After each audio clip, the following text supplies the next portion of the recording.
Mangkene patrapipun wiwit anem amandeka laku ngurangi pangan turu sakwatawis amekak hawa nafsu dasarono andap asor. Jadi laku kita kalau besok ingin mensukseskan sebab akibat yang baik tadi, katanya Ronggo Warsito, makanya yang tepat sejak muda saatnya untuk lelaku, mengurangi makan tidur sementara, menahan hawa nafsu dengan didasari sifat sopan santun. Nah ini yang berat. Jadi tirakat kita yang pertama, ayo laku, jangan boros makan, jangan boros tidur. Sementara tidak apa-apa, tirakat itu kan sementara. Kalau sudah buka puasa kan sudah boleh makan, sudah boleh tidur. Cuma jangan banyak-banyak, makan sekadarnya saja. Lapar ya makan, sebelum kenyang sudah berhenti. Itu mengurangi makan, bukan menghilangkan makan. Mengurangi tidur. Yo, untuk yang lebih bermanfaat. Jadi tidurnya dikurangi untuk belajar, tidurnya dikurangi untuk tahajud, untuk sholat malam, bukan untuk nonton sepak bola.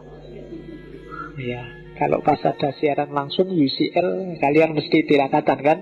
Cuma bukan itu maksudnya Ronggo Warsito. Jadi ngurangi makan, ngurangi tidur sementara, tenang aja masih baik. Dan menahan hawa nafsu. Yang muda-muda, yang berat sebenarnya mungkin nahan hawa nafsu ini. Kalau mengurangi makan kan sebenarnya gampang.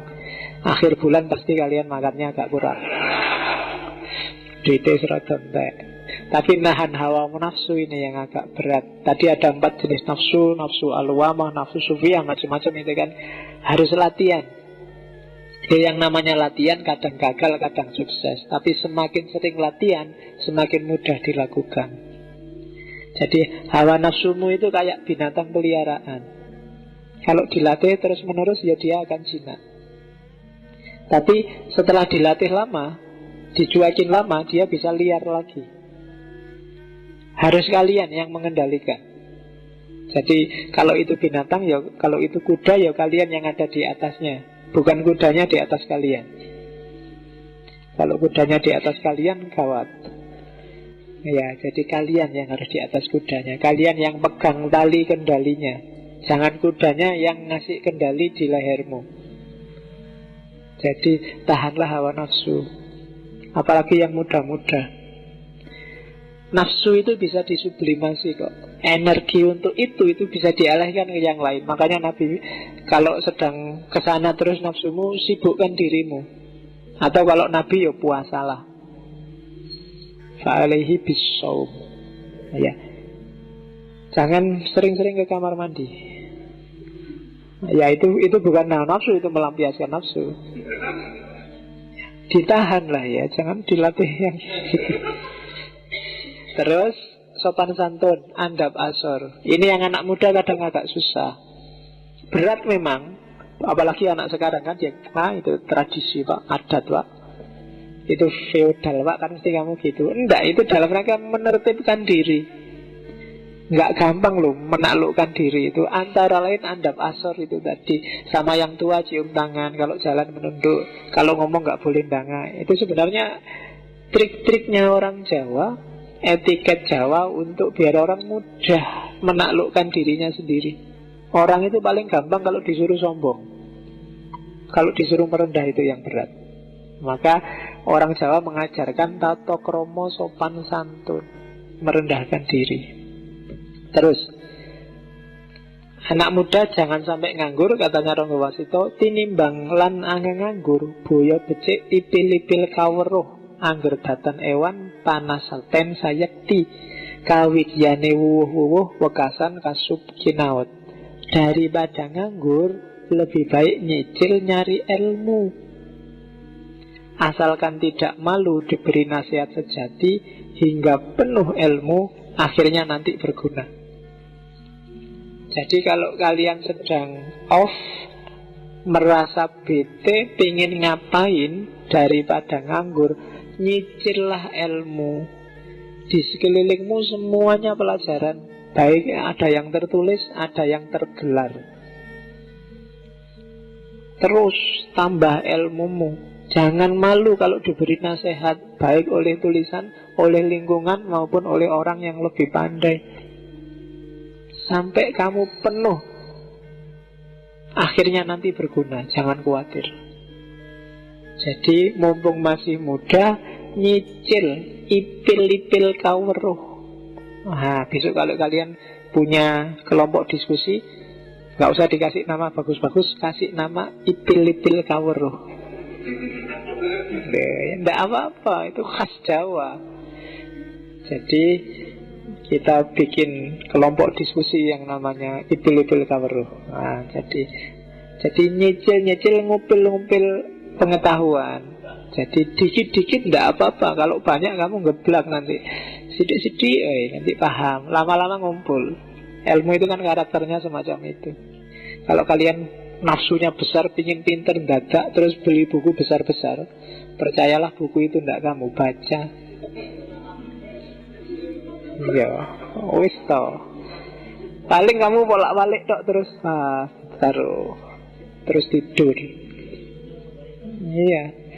Jadi baca kayak gini, akhirnya bukunya yang baca kamu tidur. Bukan kamu yang baca buku. Oke. Jadi terus nasihatnya lagi oleh Ronggo Warsito, lamun wis sarwa putus kapinteran sinempen ing pungkur, dan seterusnya. Jika sudah memiliki kepandaian, simpanlah kepandaian itu.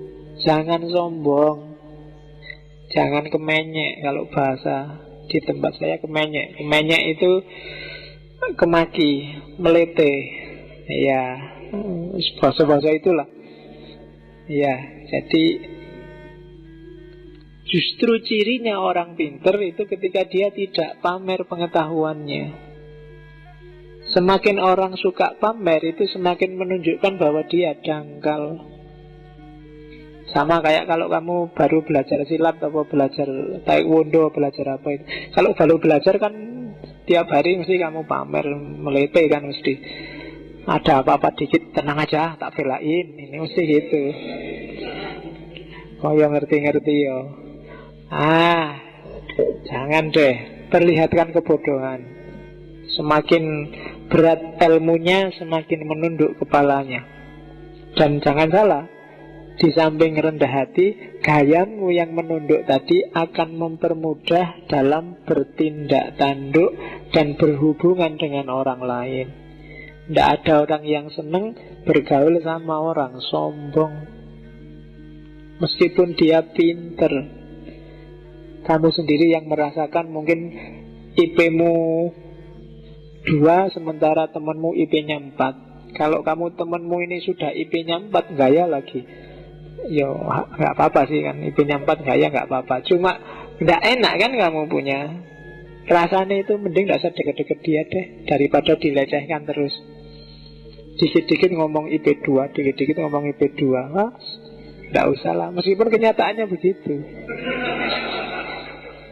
Ya kan, dikit-dikit nasihati, kamu itu mbok belajar. Gak inget po orang tuamu, tiap hari nasihati gitu ya, kamu kan judik juga, bete juga. Ya nanti kamu balas, tenang aja, saya kan nyimpen ilmuku, nggak tak keluarin. Ya, oke. Jadi jangan sombong, disimpan aja. Kalau memang pada saatnya ya dikeluarin. Kalau ada orang butuh ya dikasih, tidak masalah, cuma jangan sombong. Karena begitu kamu sombong, meskipun kamu memang pinter, orang akan lari darimu dan ilmumu akan kehilangan manfaatnya. Orang mungkin tidak percaya, mungkin yang diomongkan benar, tapi kalau sudah tidak suka kan nggak masuk. Oke. Sebab di dalam hidup banyak orang tak mau kelihatan bodoh, maka selalu menunjukkan pengetahuannya sendiri agar dipuji sebagai orang unggul. Tak taunya akan terjerumus. Jadi hati-hati kalau kamu sombong, sombongmu itu akan nabrak kamu sendiri. Sebenarnya apapun perilaku tercela yang kamu lakukan, akhirnya akan nabrak kamu sendiri.